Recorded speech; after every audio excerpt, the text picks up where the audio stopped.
Padre, te doy gracias por la oportunidad que me concedes de estar delante de tu presencia de nuevo con tu pueblo. Siempre para mí es un privilegio, es un placer poder compartir con ellos y traer la palabra, Señor, hacia ellos. Y, Señor, no hay un lugar más preferido en mi corazón que estar delante de tu pueblo aquí en CFC. Y Dios, te bendigo porque nos da la oportunidad de entrar en tu palabra y estudiarla. Ahora, Señor, abre nuestro entendimiento, abre nuestro corazón, enséñanos los principios del reino para que podamos seguir viviendo la vida cristocéntrica y darte a ti la honra y la gloria en el nombre de Jesús. Amén. Si necesita un bosquejo, hace la mano, los urgieres le van a traer el bosquejo del tema de hoy. Vamos a continuar con el libro de Mateo, el capítulo 13. Este miércoles, el próximo miércoles termino. Son como 58 versículos en el capítulo 13. Entonces vi necesario cortarlo en dos partes para no, amados, para no andar apurados y darles respuestas rápido y poder hacerle justicia a la explicación de la palabra el día de hoy. Por eso lo hicimos en dos partes.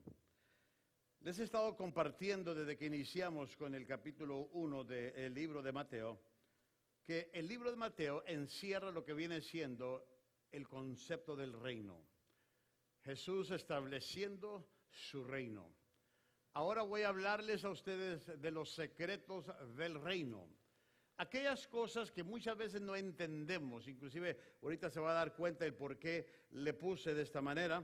Amados, porque hay cosas que la gente no entiende, la vida del reino. Y muchas veces hasta los cristianos mismos no entienden la vida del reino, cómo vivirla. Y Cristo por eso se vio obligado dentro de este capítulo a hablar en parábolas, para dar a entender los misterios del reino, para decirnos cómo es que la vida del reino se maneja o se vive o se administra. Y amados, aun cuando entendemos ciertos principios del reino, a veces batallamos en obedecer esos principios. Pero amados, imagínense ahora no entenderlos, estar a ciegas, estar ignorante y queriendo hacer la voluntad de Dios, pero no entender el proceso de lo que viene siendo el reino. Hoy en la mañana estaba estudiando sobre Navidad. Y lo que es difícil, amados, hacerle caso a Dios en momentos que tú no entiendes.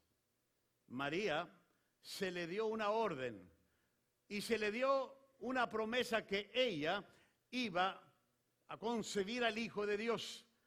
Ahora, ella no lo entendía y ella dijo, jamás he conocido varón, pero he aquí tu sierva. Hágase lo que tú quieras. ¿Qué harías tú si no entiendes algo que Dios te está pidiendo? ¿Cómo obedecerías ese proceso de vida? Si aún así, cuando entendemos, batallamos para poner en práctica estos principios, ¿por qué a veces, amados, no nos esforzamos para entender lo que el reino nos enseña para poder vivirlo? Por eso quiero hablarles hoy y el próximo miércoles sobre estos secretos y revelarles la palabra del Rey. Este capítulo registra los eventos de un día crítico en el ministerio de Jesucristo. Él sabía que la oposición de los líderes religiosos terminaría con su crucifixión. Una vez que él muriera, esos líderes religiosos, esa gente que se le oponía, iba a terminar cuando supuestamente ellos dijeran, ya acabamos con Cristo Jesús. El Señor Jesús les explica este hecho a sus discípulos, pero la pregunta lógica de los discípulos sería, ¿qué sucederá con el reino del que hemos estado predicando? Si el reino llega a su fin, si la oposición dice, ya logramos, al crucificar a Cristo, terminar con todo este concepto del reino, ¿qué va a suceder entonces con este concepto del reino del cual hemos estado predicando? Ahora, esta pregunta que ellos tenían como una inquietud es contestada en una serie de parábolas que el Señor les da. Así que Cristo primero explica la verdad concerniente del reino y luego les explica sobre el hecho de la cruz. Y esto es lo que entra en el capítulo 13. El uso de parábolas por nuestro Señor Jesucristo dejó a los discípulos inquietos. En el momento que Jesús empieza a usar parábolas, ellos empezaron a inquietarse. Jesús da una serie en este capítulo 13 de 7 parábolas a la gente que le está ministrando. Si usted lee del versículo 1 del capítulo 13 de Mateo, usted se va a dar cuenta que dentro de esos 58 versículos hay 7 parábolas que el Señor habla. La palabra parábola viene del griego, que quiere decir parabole. Y ahora que vengo de Israel ya puedo hablar un poquito más del griego y shalom y algunas cosas. Que significa simplemente arrojar al lado, algo arrojado a un lado. Cuando habla de parábolas, parábole, amado, es arrojar algo a un lado. En otras palabras, es como tener una historia o una comparación de esa historia que es puesta y se arroja al lado de algo para ayudar a transmitir la lección y que sea más clara. Es dar un ejemplo de lo que vives para que la lección que se está dando la puedas entender. Pero, amados, por eso Cristo empezó a usar parábola. Y fíjese que cuando estaba en Israel, algunas cosas que nos explicaban traían sentido. El por qué Jesús hablaba de esa manera. Traían sentido, simplemente porque él usaba la terminología que, amados, en ese entonces se estaba usando para relatar o hablar verdades del reino. Ahora, estas parábolas, estas no son parábolas ordinarias. Jesús las llama, ¿sabe cómo las llama? Los misterios del reino. Si usted lee el capítulo 13, usted se va a encontrar que él usa esta frase, los misterios del reino. Así que no son parábolas extraordinarias, comunes. Y en el Nuevo Testamento, un misterio es una verdad espiritual que tan solo se comprenderá por una revelación divina. En el Nuevo Testamento, déjeme decirle de nuevo, en el Nuevo Testamento, un misterio es una verdad espiritual que tan solo se comprenderá por una revelación divina. Por eso la gente, cuando no tiene a Dios ni el Espíritu de Dios y lee estos misterios de la palabra, no le entiende. ¿No le pasó a usted cuando antes de venir a Cristo agarraba la Biblia y decía, no le entiendo, a ver si al revés, no, tan menos? Dice. ¿Pero por qué? Porque estas cosas se revelan a través de lo divino, a través de lo sobrenatural. Y como Jesús le hablaba a mucha gente, que ahorita va a salir aquí, amado, muchos de ellos no estaban todavía conectados, les llamaba la atención lo que Jesús enseñaba. Y muchos decían que enseñaba con una autoridad increíble. ¿Por qué? Porque Jesús se movía dentro del terreno sobrenatural. Y lo que es importante de entender, que estos misterios simplemente se van a revelar a través de revelación divina. La pregunta que yo traigo para ustedes, para iniciar esto, es ¿por qué Jesús enseñó estas parábolas? ¿Por qué Jesús enseñó en parábolas? Bueno, 2 razones. Por la lentitud de la gente. Porque hay gente muy lenta para aprender. Hay hermanos lelos hermanos que tardan más para captar ciertas verdades. ¿Y no le ha pasado a usted que lee un versículo y de repente a los 2, 3, 4, 5, 20 años de serlo, esto es lo que quería? Ay, hermanito. Y sale lo lelo de uno. Y Jesús sabía que había gente que no iba a captar rápido. Él tenía 3 años para hacer todo esto. Por eso las parábolas entraron en vigor. Miren lo que dice el versículo 10 en adelante del capítulo 13. Y acercándose los discípulos le dijeron, ¿por qué les hablas en parábolas? Y respondiendo él les dijo, porque a vosotros se os ha concedido conocer, ¿qué? los misterios. Recuerden lo que le está diciendo de estos principios. Habla de los misterios del reino de los cielos. Pero a ellos no se les ha concedido. Porque a cualquiera que tiene, se le dará más. Y tendrá en abundancia. Pero a cualquiera que no tiene, aún lo que tiene, ¿qué pasa? Se le quitará. Por eso les hablo en parábola. Porque viendo no ven y oyendo no oyen ni qué. ¿Entienden? En ellos se cumple la profecía de Isaías que dice: al oír oiréis y no entenderéis. Y viendo veréis y no percibiréis. Porque el corazón de este pueblo se ha vuelto insensible. Y con dificultad oyen con sus oídos. Y sus ojos han cerrado. No sea que vean con los ojos y oigan con los oídos y entiendan con el corazón y se conviertan y yo los sane. Pero dichosos vuestros ojos porque ven y vuestros oídos porque oyen. Porque en verdad os digo que muchos profetas, fíjense lo que le está diciendo aquí, que muchos profetas y justos desearon ver lo que vosotros veéis. ¿De qué hablaba? ¿De qué revelación? De él. De el rey. ¿Qué no hubiera dado a Isaías para caminar con Jesús? ¿Quién hubiera dado Jeremías para caminar con Jesús? ¿Quién hubiera dado José, el de la túnica de colores del que Martín habló de la devoción, para caminar con Jesús? Muchos de ellos desearían, dice, desearían ver lo que vosotros veis y no lo vieron. Y oír lo que vosotros oís, de las mismas palabras de la boca de Jesús, escuchar estas palabras, estos principios, estas enseñanzas. Y dice, y no lo oyeron. Así que Jesús dice, una de las cosas que tengo que hacer es hablarle en parábolas, porque la gente muchas veces es lenta para escuchar. Yo creo que aquí hay de todo en la viña del Señor. Yo creo que, amados, a mí me ha tocado que vienen predicadores y la gente, ¡wow! Y yo digo, si te lo acabo de predicar el domingo pasado. Y no quiero mover mis labios simplemente para no ofender.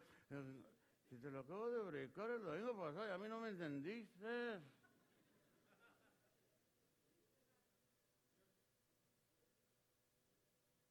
No se hagáis. Yo sé que ustedes tuvieron a Héctor Hermosillo el domingo. Ahora está Abel Fedillo. Yo no estoy hermosillo como él.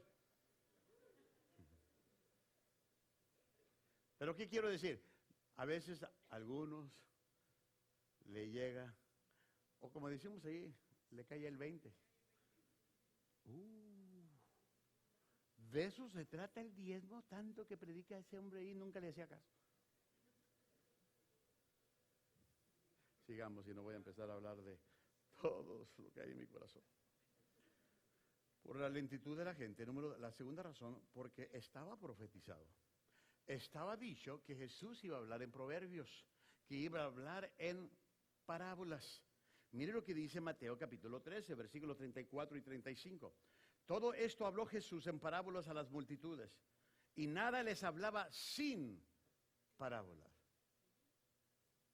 Para que se cumpliera lo dicho por medio del profeta cuando dijo, ya había una profecía, ¿lo veo? Ya había una profecía. Por eso Jesús lo tuvo que hacer, para cumplir la profecía que Isaías había traído. Para que se cumpliera lo dicho, dice. Cuando dijo, abriré mi boca en parábolas, hablaré de cosas ocultas desde la fundación del mundo. Ahora, estas palabras también las encontramos como profecía en el Salmo 78:2. Si quiere apuntar el Salmo 7:8, versículo 2. Ahí el Salmo está diciendo lo mismo que dice este versículo. Que Jesús iba a hablar en parábola, para que la gente pudiera entender.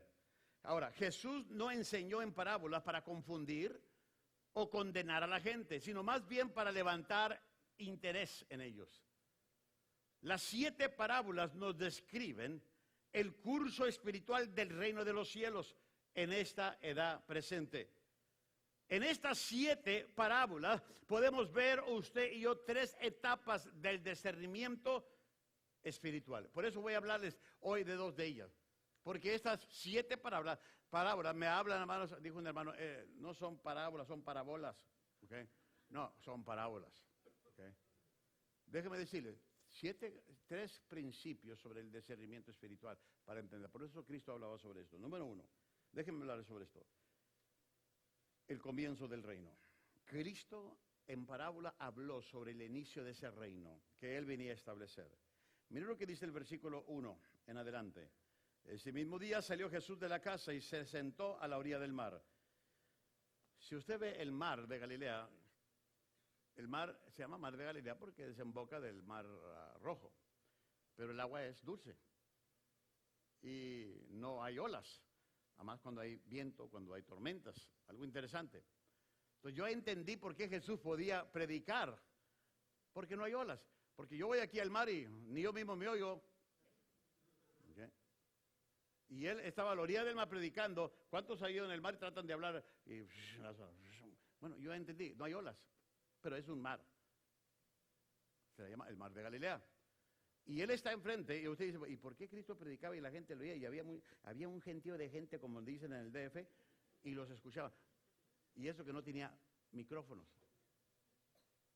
Todo trae una lógica. Y se congregaron junto a él grandes, ¿qué?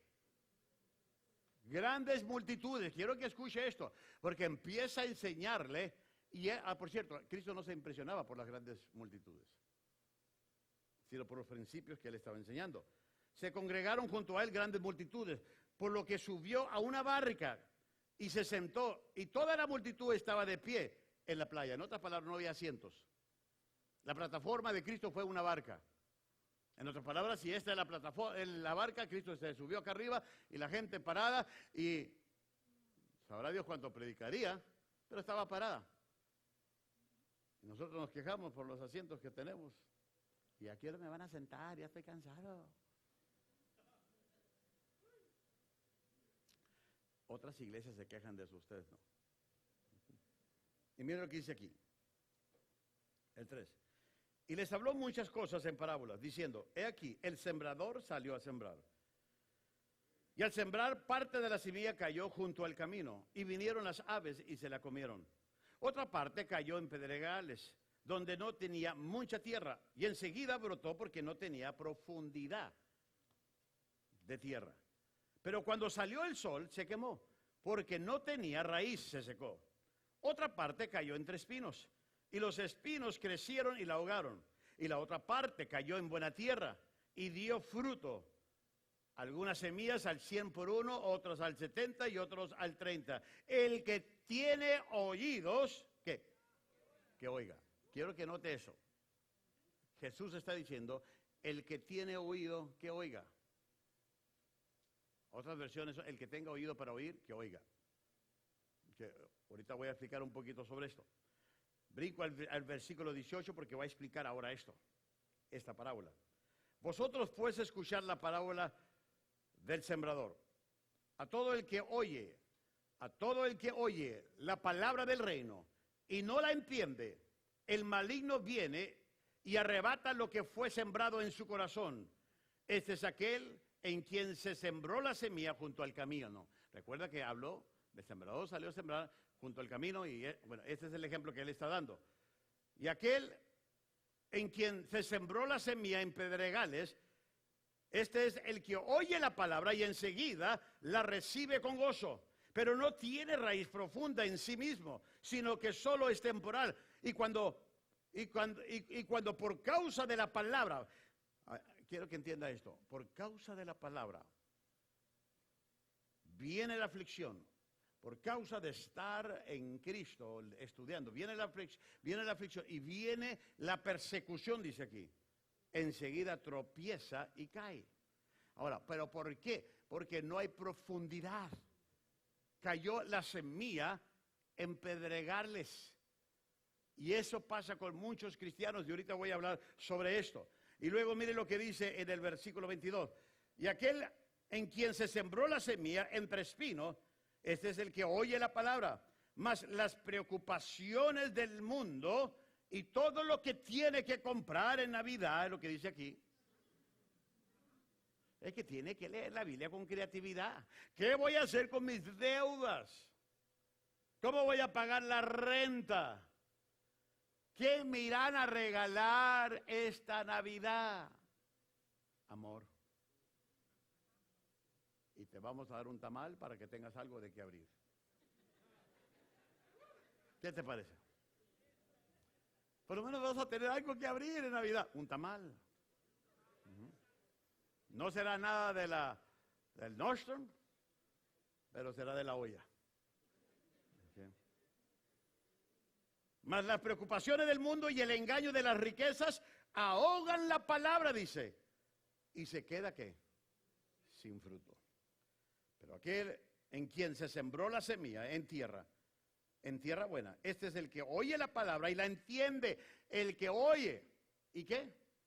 La entiende. Sí da fruto y produce, uno a 100, otro a 70 y otro a ¿qué? A 30. Ahora, la parábola del sembrador no empieza como estamos acostumbrados. El reino de los cielos es semejante. No empieza así. No empieza. Inclusive, porque describe cómo el reino empieza. La parábola empieza con la palabra. El reino de Dios empieza con la palabra. Empezó con la predicación de la palabra. Al sembrar la semilla en el corazón de la gente. Eso es lo que quiere decir. La semilla es la palabra de Dios. No dice, el reino de Dios es semejante a. No. Salió el sembrador, y aventó la semilla y es la palabra de Dios. O sea que el reino inicia cuando la gente recibe la palabra. Cuando escucha la palabra. Los diferentes tipos de tierra representan los corazones diferentes y su resultado diferente al responder a la palabra de Dios. Ahora, no hay duda del significado de esta parábola, puesto que Jesús lo explica muy bien. Y la pregunta que tengo para ustedes en esta hora es esta. ¿Por qué comparar la palabra de Dios con la semilla?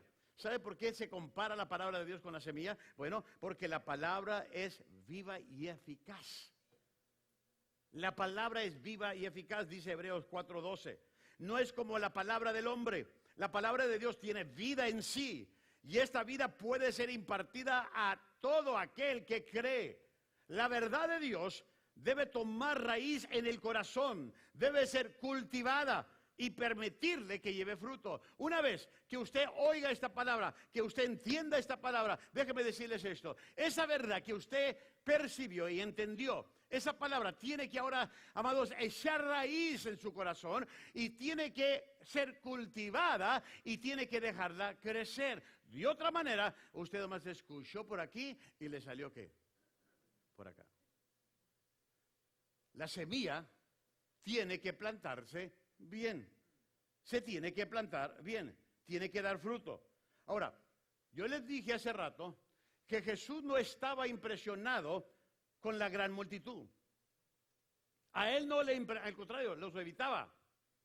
La gente oía donde estaba Jesús y corría, pero Jesús no decía, vea, manden volantes, dile que va a estar el evangelista más perrón de Galilea. Sanidad divina. No. A él no le interesaba, no le interesaba las grandes multitudes. Él venía a alcanzar a todos.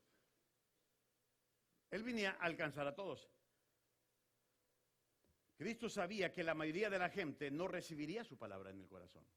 Unos venían a ver, otros venían a ver cómo lo atrapaban, a ver qué decía fuera de contexto para ir a acusarlo. Sabía que no todos venían con un corazón dispuesto. ¿Cómo vienes tú a la iglesia? ¿Cómo vienes a recibir la palabra? ¿Cuál es la actitud que tienes al acercarte a la palabra o a este día?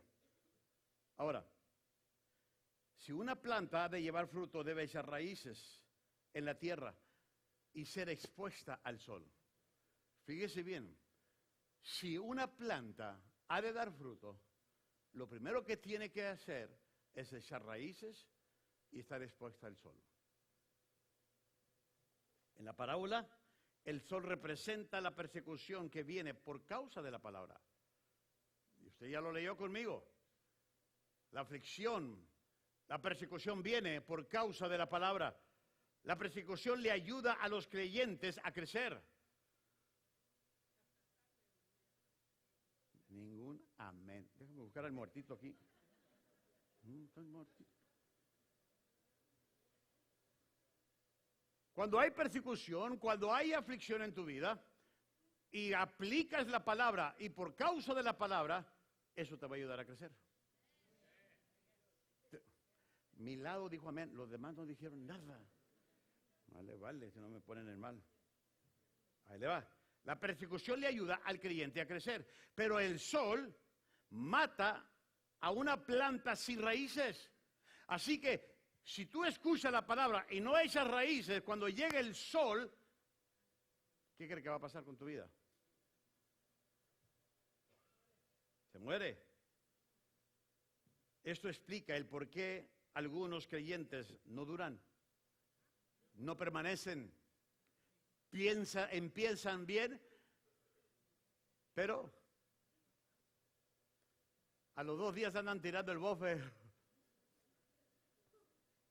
¿Conoce a alguien así? No tiene que verlo, además piensa en esa persona.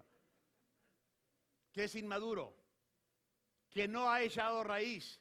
Y cualquier rayo del sol que es como una prueba para él, lo seca. Dejan de venir a la iglesia. No hablo por ustedes, porque ustedes aquí están. Hablo por los que se quedaron y los que nos ven por internet.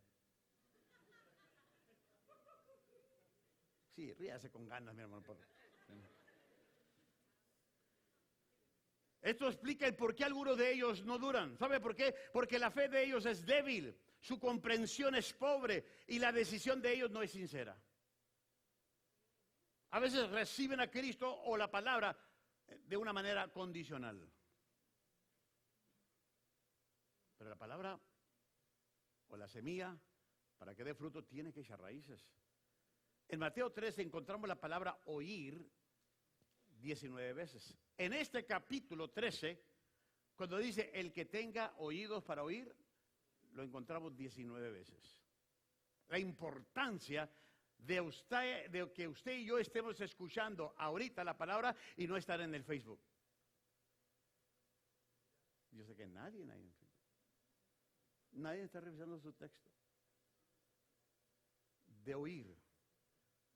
Ahora, déjeme hablarles aquí. La parábola del sembrador se encuentra en los primeros 3 evangelios. Esta parábola que está en los primeros 3 evangelios la va a encontrar. Y en cada uno la amonestación para concluir es diferente. Ahora, es importante que oigamos la palabra de Dios porque la fe viene del oír, dice la Biblia, y el oír, ¿qué? La palabra de Dios. Jesús dijo, el que tiene oídos que oiga. Inclusive Marcos 4:24 dice, cuidado de lo que oís. ¿Qué es lo que te está entrando? Porque si no te entra la palabra, algo más te está entrando. ¿Será un chisme? ¿Será alguien que te está dando noticias de la telenovela que hay en la vida de alguien más? ¿Qué es lo que estás escuchando? Si estás escuchando la palabra, entonces la palabra te va a sanar, te va a dar firmeza. Lucas 8:18 dice, por tanto, tener cuidado de cómo oís. Tengan cuidado de cómo oyen. ¿Y qué es lo que están oyendo? Y dice la Biblia aquí, Cristo, esta es la palabra. El que tenga oídos para oír, que oiga, para que haya efecto, para que tu vida pueda cambiar. Así que lo que el Señor empieza estableciendo dentro de los secretos de su reino es que aprendamos a escuchar bien la palabra. Y una vez que entendamos a escuchar bien la palabra, que empecemos entonces a entenderla. ¿Para qué? Porque va a venir el sol que representa la prueba, la dificultad, la aflicción de tu vida. Y si no hay raíz suficiente porque no escuchaste, no entendiste, no aplicaste, no cultivaste, el sol va a quemar la planta de tu vida. Lo va a hacer. Por eso, si quieres permanecer dentro de los principios del reino, es importante escuchar la palabra. Es importante entenderla. Y es importante tomar decisión de acuerdo a ella. Es lo que dice aquí. ¿Quieres empezar bien en la vida en el reino? Escucha la palabra. No importa qué tan elemental sea o básico, aunque sea tan sencilla, vuélvete a recordar de dónde vienes. ¿De dónde vienes? Fíjese lo que dice Romanos. Mas Dios muestra, ¿qué? Su amor para con nosotros. Fíjese el amor de Dios. Que aún siendo buenas gentes, ¿cómo dice? Pecadores. ¿Cristo qué? Entiende ese principio. No hay lógica. ¿Quién muere por un pecador? ¿Solamente el Hijo de Dios? Pero cuando tú llegas a aceptar ese hecho por fe, tu vida empieza a cambiar. Porque entiendes que en verdad eres amado por Dios, a pesar de cómo eres. Y cuando entiendes ese principio, empiezas a aplicar esa palabra, empiezas a cultivarla y tu vida empieza a cambiar. Estás empezando correctamente dentro del reino. Es lo que Jesús está diciéndole. El que tenga oído para oír, que oiga. Que oiga. Yo espero que el sermón del domingo de cómo leer la Biblia no haya caído en corazones rotos. Que entró y salió. Al contrario, me dieron ideas de cómo leer la Biblia. De cómo yo puedo agarrar esta palabra de Dios y hacerla mía. Y eso es lo que tenemos que hacer, buscar estrategias de cómo esa palabra puede llegar a nuestras vidas. La segunda cosa que estamos hablando de los secretos, no solo es el comienzo del reino, sino también, número 2, la oposición al reino. ¿Sabía usted que hay oposición? El reino se está estableciendo, pero hay una oposición. Si la vida fuera o las cosas fueran fáciles, cualquiera las haría. Yo les he dicho a ustedes que esto de servir a Jesús es para valientes. Los cobardes no pueden. Esto de ser cristiano, esto de mantener tu fe, esto de ser perseverante es para valiente. ¿Qué dice la Biblia? Que el reino de los cielos se hace fuerte y solamente ¿quiénes? Los valientes lo arrebatan. Se necesita de gente valiente para hacerle frente a la oposición que el reino sufre. Porque hay oposición. Y si tú entras dentro del círculo del reino, no se te va a hacer fácil. El diablo está activo para destruir, para matar y para robar. Él quiere oponerse a todo lo que Dios vino a establecer en Cristo Jesús. Satanás se opone al reino al tratar de robar la palabra en los corazones que se ha sembrado. Eso es lo que quiere el diablo. En otras palabras, es lo que quiere hacer. Después de que termine este servicio, él va a buscar la manera de cómo robarte la palabra que escuchaste hoy. ¿Para qué? Para que no eche raíz. ¿Para qué? Para que no sea cultivada. ¿Por qué? Porque así, si es cultivada, vas a estar firme, lo vas a resistir. Dice la Biblia que podemos resistir al diablo y huirá de nosotros. Pero ¿cómo un cristiano débil que no tiene la palabra, que no tiene raíz, puede resistir al diablo? No puede. Hay una frase que es correcta. El diablo sabe bien a quién se le aparece. ¿No le ha pasado? Porque si el diablo te ve orando, te ve estudiando, te ve aplicando, te ve creciendo, dice, yo con él no me meto. Mejor mando a otros demonios para que a ellos sí les den una zarandeada. ¿Okay? ¿Por qué? Porque el diablo sabe que el cristiano firme puede hacerle frente a cualquier oposición del reino. El diablo siempre está tratando de robar la palabra que se implanta en los corazones que se han sembrado. Pero cuando falla, que no logra robar, él tiene otras maneras de atacar la palabra de Dios. Estas tres parábolas. Mire, el diablo usa muchas maneras. Si no logra robarte la palabra, él va a buscar otra manera. Como, puedo estar predicando y tú sales al baño. Yo sé que aquí nadie sale al baño cuando yo predico. Y a veces digo, ¿qué hay tanto en el baño que van seguido? Una vez tuve una revelación de quitar estas sillas y poner toilets. Y así evitamos que nos vayan al baño, ¿no es cierto? Ya dejen descansar el baño.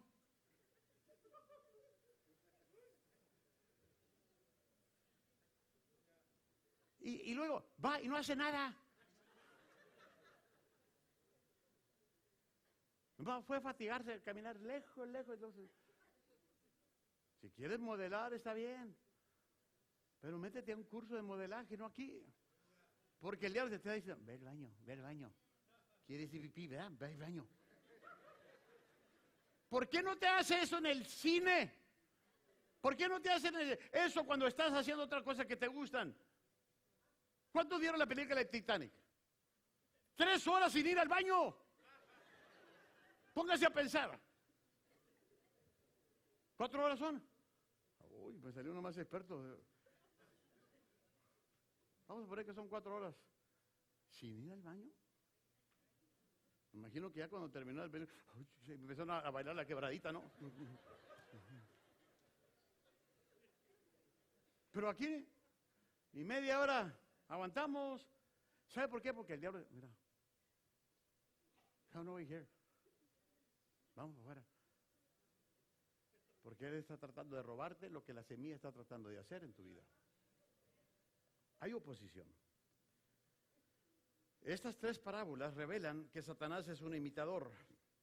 Satanás trata de lograr esto a través de 3 maneras. Déjame ver cómo, de manera que el diablo quiere robarte. Se opone al reino de Dios en tu vida. Número 1, la cizaña. En otras palabras, cristianos falsos. ¿Sabía usted que hay cristianos falsos por ahí? Así como hay billetes falsos. ¿Sabe cómo puede detectar a un cristiano falso? ¿Quiere que le diga? Póngalo al lado de un cristiano verdadero. ¿Sabe cómo se practica en el banco para detectar dinero falso? Con el verdadero. Agarre sus billetes verdaderos y los entrenan de esa manera. Para cuando les llega un falso, dice, ah, caray, este no es. Hasta me quedan pintados los dedos aquí. ¿No le ha pasado a usted que cuando usted paga y a veces le hacen las meseras o las que cobran? Y luego le digo, es que lo acabo de hacer en la mañana. Y luego me dan el cambio y ¿sabe lo que yo hago delante de Dios? Porque yo quiero saber si no me dices un billete falsificado también. Y no les gusta eso. Pero sí les gusta hacerle a uno. O sea, con la vara que mides serás. Intente esa vagancia, verá que le va a gustar.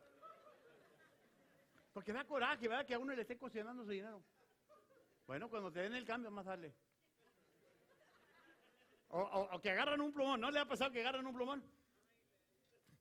Ya cuando te le digan, préstame tu plumón. ¿Para qué? Préstamelo. Porque también quiero saber si lo hiciste. Y no they don't like it. Pero bien que te hacen sentir mal, ¿verdad? Que como si estuvieras fabricando dinero todos los días. Que Dios nos agarre confesados. Bueno, sigamos. Mire el versículo 24 de la cizaña, cristianos falsos. Jesús les refirió a otra parábola diciendo, el reino de los cielos puede compararse a un hombre que sembró una buena semilla en su campo. Pero mientras los hombres dormían, vino su enemigo y sembró cizaña entre el trigo y se fue. Cuando el trigo brotó y produjo grano, entonces apareció también la cizaña. Y los siervos del dueño fueron y le dijeron, Señor, ¿no sembraste buena semilla en tu campo? ¿Cómo pues tiene cizaña? Y él le dijo, un enemigo ha hecho esto. Y los siervos le dijeron, ¿quieres pues? Me encanta, porque así es la iglesia. ¿Quieres pues que vayamos a hacer algo? No, hombre, queremos voluntarios y nadie levanta la mano. ¿Quieres pues que vayamos y lo recojamos? Él le dijo, no sea que al recoger la cizaña arranquen el trigo junto con ella. dejar que ambos crezcan juntos hasta la siega. Y al tiempo de la siega diré a los segadores, recoger primero la cizaña y atarla en manojos para quemarla, pero el trigo recogerlo en mi granero. Versículo 36, brinquemos. Entonces dijo a la multitud y entró, dejó a la multitud y entró a la casa. Y se acercaron, mire, los discípulos, lo bueno que no se quedaban con nada. Los discípulos diciendo, explícanos la parábola, ahora ya nos dejaste en picado, ahora explícanos esta. La parábola de la cizaña del campo. Y respondiendo él dijo, el que siembra la buena palabra, ¿quién es? El Hijo del Hombre, que es Jesús.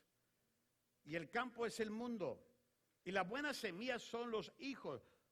Muchos pensamos que la buena semilla es la palabra. No. Aquí en este caso, la buena semilla son los hijos de Dios, el cristiano verdadero. Y las cizañas son los hijos de ¿qué? Del maligno, el cristiano falso. Y el enemigo que sembró es el diablo, que siembra cizaña en tu vida y te pone cosas que no deberías de tener, pensamientos, palabras que no deberías decir. Eso es lo que hace el diablo, pone cizaña. Y el enemigo que la sembró es el diablo. Y la siega es el fin del mundo. Y los segadores son los ángeles. Por tanto, así como la cizaña se recoge y se quema en el fuego, de la misma manera será en el fin del mundo. El Hijo del Hombre enviará a sus ángeles y recogerán de sus reinos a todos los que son piedra de tropiezo. A los que son piedra de tropiezo. Cuidado de ser piedra de tropiezo, y a los que hacen iniquidad. Y los echará en el horno de fuego. Y ahí será el llanto y el crujir de dientes. Entonces los justos resplandecerán como el sol en el reino de su Padre. El que tiene oídos, que oiga. ¿A quién? Bueno, si le va a dar un aplauso al Señor, déselo bien, porque ese aplauso. Déjeme hablarles un poquito más de esto. Satanás no puede arrancar la raíz de los cristianos verdaderos. Cuando el cristiano tiene raíces, ese cristiano verdadero, Satanás no puede arrancarlas tan fácilmente, pero sí puede plantar cristianos falsos junto con los cristianos verdaderos. Si Satanás ve a un cristiano verdadero echando raíces, no va a poder arrancar porque sabe que la palabra lo sostiene. Pero lo que sí puede hacer Satanás, poner cristianos falsos junto a cristianos verdaderos. Cizaña, trigo. Cizaña, trigo. Eso sí puede ser Satanás. En esta parábola, la buena semilla no es la palabra de Dios. Quiero que entiendan, en esta parábola, la buena semilla no es la palabra de Dios. Representa a personas que se convierten confiando a través de la palabra. El que tenga oído para oír, que oiga. Confiaron. El campo no son los corazones de los hombres o humanos o de los humanos. El campo viene siendo el mundo. Tú y yo fuimos plantados aquí en este mundo. Lo que tenemos que definir si eres cizaña o trigo. Jesús ha plantado a cristianos verdaderos en diferentes lugares para que lleven frutos. Cristo te plantó en esta iglesia para que lleves frutos. Y cuando Satanás logra arrancarte de esta iglesia, porque algo pasó en tu vida, es que no había raíces fuertes en ti. Ahora, mire lo que quiero explicar aquí. Pero donde quiera que Cristo siembra a un cristiano verdadero, Satanás viene y siembra a uno falso. Yo siempre lo he dicho, no todos los que vienen aquí son cristianos verdaderos. Ahora, no los mides. El que está a tu lado sí lo es. Ahora, déjeme decirle por qué. Porque hemos tenido, ahí le va, la misma ofrenda, hay gente aquí que ha robado la ofrenda, pasando el platillo. Un cristiano verdadero no hace eso.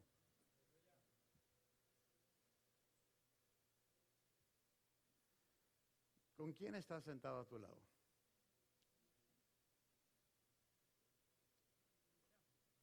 ¿Por qué no le preguntas a tu vecino, ¿y tú quién eres? ¿Eres de los verdaderos o de los falsos? ¿Eres de los que aquí vienes y alza la mano, pero afuera te avientas un lenguaje desconocido que ni el diablo entiende? Dice, yo no uso ese vocabulario. Yo creo que nosotros debemos tener cuidado con los cristianos falsificados de Satanás. Satanás tiene cristianos falsos que envenenan la mente, envenenan el corazón, hablando y criticando y chismeando y llevando y trayendo. Hermano, shut up and get a life. Si tú eres una persona hablando de tu prójimo, que lo único que sabes es hacer eso, man, qué lástima das. No tienes nada que ofrecer. Simplemente el fruto de ser un cristiano falso. Satanás tiene cristianos falsos que creen en un evangelio falso, que enseñan una rectitud falsa e incluso tienen una iglesia falsa y al final producen a un Cristo falso. Porque todo es falso de ellos. Ayer estaba en Ensenada con Alonso, fuimos a visitar a su mamá, orar por ella. Está muy grave, por cierto, oren por ella, la hermana Ortega. Y hablábamos de gente que fácilmente puede crear su religión por las ideas que tienen, por los conceptos que no tienen nada que ver con la Biblia, pero creen que así debe de ser. Pero si tú le dices, ¿dónde está en la Biblia? Es que no tiene que estar en la Biblia. Con que yo lo haga. Y por eso se levantan sectas, religiones, y tenemos a un Cristo falsificado de lo que hemos creído. Y al rato tenemos hasta una iglesia sin darnos cuenta falsa. ¿Por qué cree que Pablo admiró a los de Berea? Porque mientras Pablo predicaba, ¿saben cómo estaban los de Berea? A ver, Pablo, ¿qué le dijiste? A ver. Yeah, you're right, Pablo. Porque no se iban a dejar engañar. No se iban a dejar engañar. ¿Por qué? Porque ellos tenían un verdadero evangelio en sus vidas. Ahora, ¿qué va a pasar con la cizaña? Dios mandará, dice esta parábola, que Dios mandará que se recoja y sea quemada. Será puesta en manojo y será separada del trigo. Así que tal vez ahorita anden juntos tanto el cristiano verdadero como el cristiano falso, pero va a llegar un tiempo señalado por Dios cuando va a separar a la cizaña del trigo. Va a pasar. Para eso viene Cristo, a hacer esa separación. Lo que yo veo de cómo Satanás usa, no solo usa la cizaña, sino también, otra cosa que él usa, el grano de mostaza. Lo que equivale a un grano de mostaza es un crecimiento falso. Déjenme hablarles de esto. Miren lo que dice el versículo 31. Les confirió otra parábola, diciendo, el reino de los cielos es semejante a un grano de mostaza, que un hombre tomó y sembró en su campo. Y que de todas las semillas es la más pequeña, pero cuando ha crecido es la mayor de las hortalizas y se hace árbol, de modo que las aves, ahorita lo voy a explicar, quiero que lo vean bien, de modo que las aves del cielo vienen y anidan en sus ramas. En el oriente la semilla de mostaza simboliza algo pequeño e insignificante. El Señor usó el ejemplo, si tuvieras fe como un grano de mostaza, pero hablaba del tamaño, con que tengas fe. ¿Cuántos pueden ver mis dedos ahí juntos? ¿Lo ven? Más o menos, eso es lo que equivale a un grano de mostaza.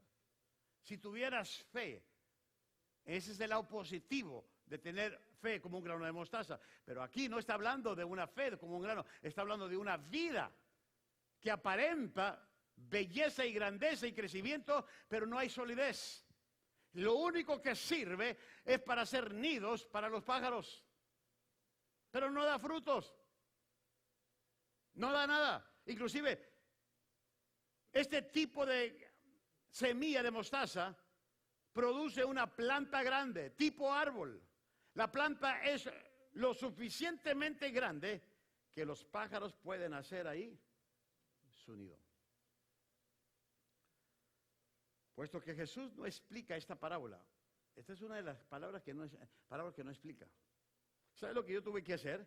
Tuve que irme a usar lo que él explicó en otras parábolas para encontrar su significado. Por ejemplo, habló aquí de pájaros. Los pájaros en la parábola del sembrador representan a Satanás. Si usted lee en Mateo 13, 19, que dice, se aventó la semilla al lado del camino, vinieron las aves, ¿verdad? Vinieron las aves, ¿y qué pasó? ¿Se comieron qué? La semilla. Bueno, las aves, en este caso, representan a Satanás. Entonces, hay que comparar qué es lo que Jesús estaba diciendo en todo esto. Y cuando uno compara esta escritura con otras partes de las escrituras, podemos encontrar que los pájaros del aire son un símbolo de Satanás y sus fuerzas. Mateo identifica a las aves del cielo como el maligno. Marcos habla de las aves simbolizando las actividades de Satanás. Pasajes como Daniel 4:12, Ezequiel 17:23 indican que el árbol es un símbolo del poder mundial. Cuando habla del árbol, habla de un símbolo del poder mundial. Así que estos hechos sugieren que la parábola enseña un crecimiento anormal del reino de los cielos. Tal crecimiento hace posible la obra de Satanás. Cuando el cristiano o la iglesia crece de una manera normal, no por la palabra, sino hubo un crecimiento, sí, estuvo precioso, pero no hay solidez, no hay fundación, no hay raíces. ¿Sabe lo que pasa? Ese es una buen árbol para que Satanás haga de las suyas. Yo se los he dicho a ustedes, a mí no me interesa una iglesia grande, me interesa una gran iglesia. Hay una gran diferencia. Y cuando la iglesia es grande internamente, las cualidades de la palabra, ¿sabe lo que va a pasar? Va a seguir creciendo. Va a seguir creciendo. ¿De qué me sirve tener una iglesia frondosa, con mucho crecimiento y no haya solidez? No haya madurez. No haya crecimiento. De nada me sirve. Esta parábola nos enseña que el crecimiento del reino, sobre el crecimiento del reino, pero a la vez con el peligro de que los pájaros, Satanás y sus fuerzas, hagan nido para así desviar su propósito. Por eso, los pájaros, servidores del diablo, andan buscando gente para usarlos dentro de la misma iglesia y destruirla.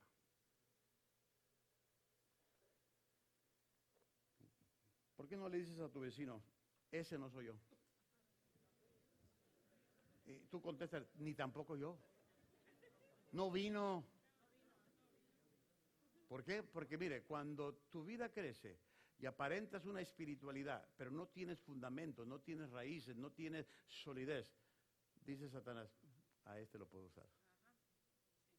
A este lo uso. Ahorita a este voy a usarlo para que le dé carrilla al pastor. A este le voy a usar para que, a Hugo, que no tiene ningún pelo de tonto, desanimarlo. Y no tiene. A este lo voy a usar para desanimar a mi hermano, para que no venga a la iglesia. Son los pájaros que andan buscando dónde hacer su nido. ¿Puedo decirles algo? Primera de Abel 2:5 dice, dime con quién andas y te diré quién eres. El que anda entre lobos, a aullar se enseña. No, si yo también tengo mis epístolas. Y el que anda entre la miel, algo. ¡Uy, qué profundidad! Usted va a decir, ¿de dónde agarró su doctorado este hombre?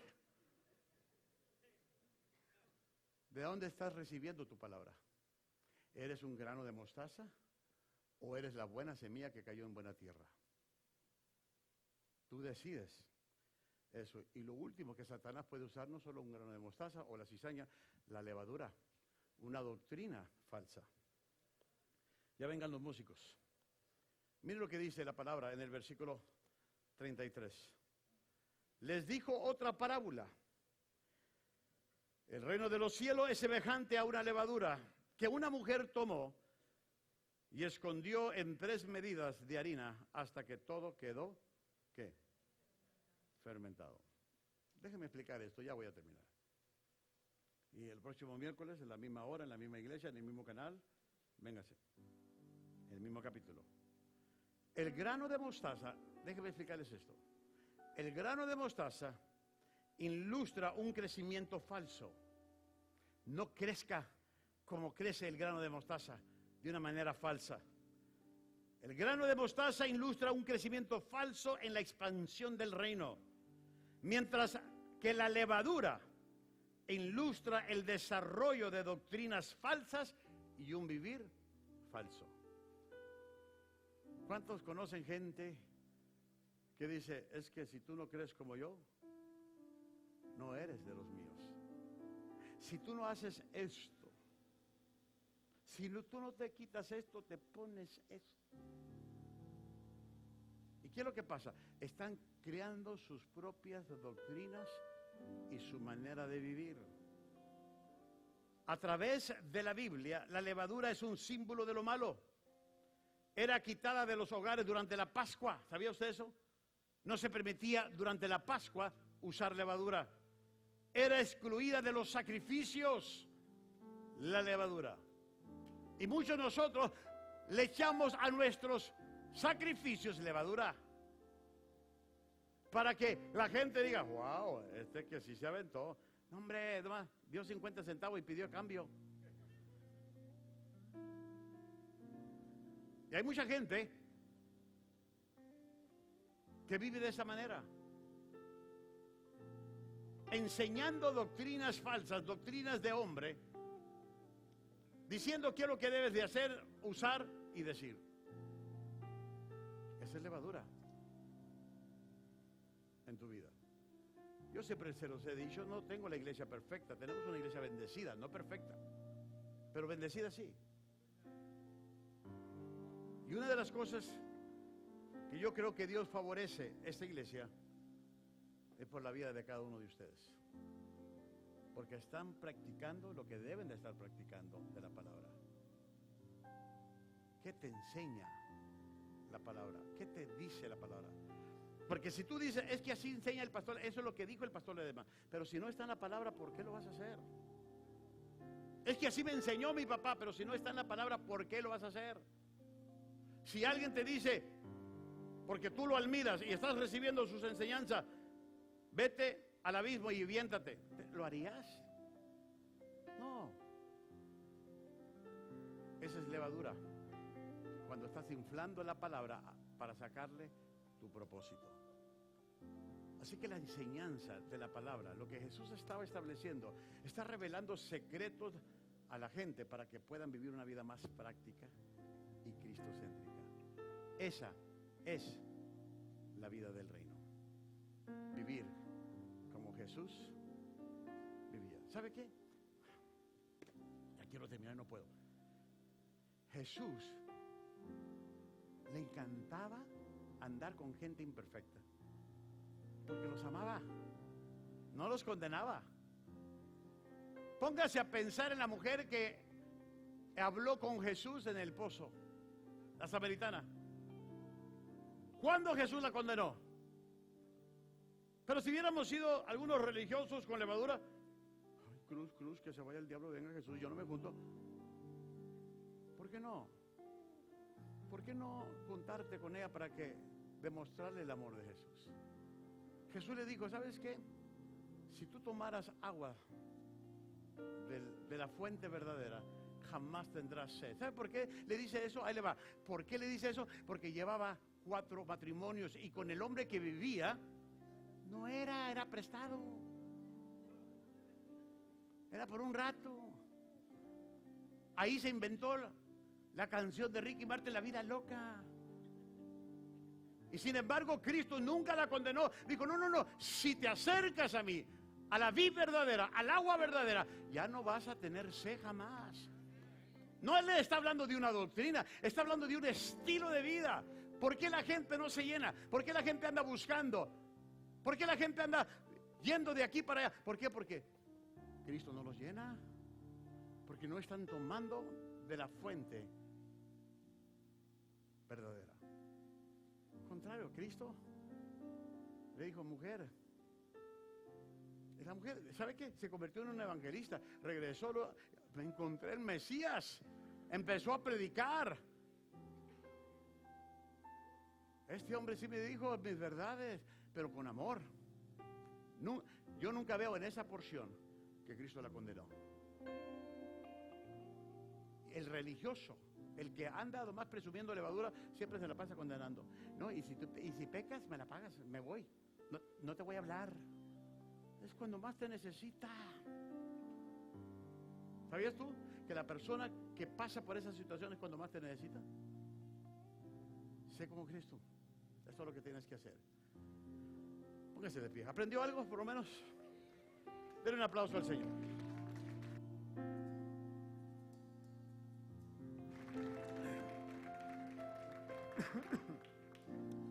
Cierre sus ojos.